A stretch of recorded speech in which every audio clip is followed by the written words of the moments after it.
assisted chin-ups. Wide grip means your palms facing forward. This activates your rotator cuff muscles a little bit more as opposed to when you're turning them in. It's not like the parallel grip chin-ups is bad. It is just doesn't work on your rotator cuff muscles as much. That is why for this particular exercise, keep your palms facing forward.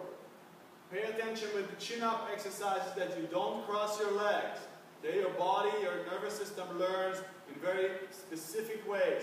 If you cross your leg while you're doing a pulling pattern, what happens is your pulling pattern gets strong while your legs are crossed. That's a very dysfunctional thing because generally talking, when you use your pulling pattern in a real life situation, your legs are always, they're never crossed.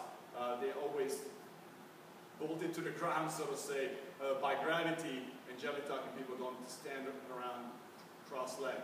So if you want to make your pulling pattern very functional, you want to make sure your legs are not crossed.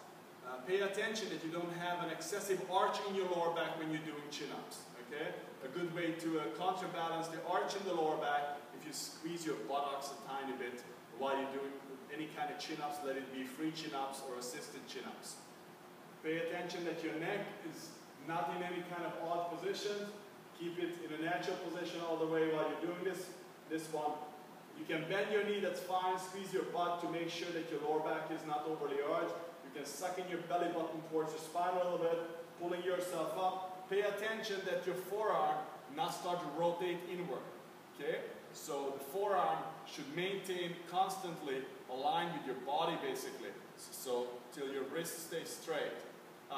Watch that you don't start to internally rotate your shoulder while you're doing a chin-up. Okay, so just pulling down straight. As soon as you find you would need to do internally rotating, that means you reached your range of motion, the top of your range of motion in this exercise. So just pull down and watch that your forearm remains aligned with your upper body. Watch out that when you're pulling up, take a look at my shoulder. Right now my shoulders are almost beside my ears. As I'm pulling up, the shoulders gradually pull downward. The lower trapezius muscles pulling my shoulder girdle downward. So if you use the exercise in the full range, make sure your shoulders are down here. Watch that they don't climb up like so.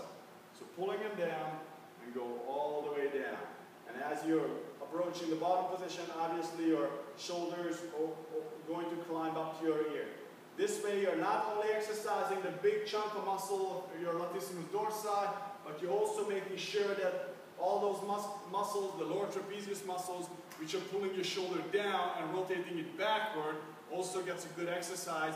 So that way, all the muscles, for example, the latissimus dorsi, what it does with your shoulder, actually it's internally rotate your shoulder. The lower trapezius muscle externally rotates your shoulder.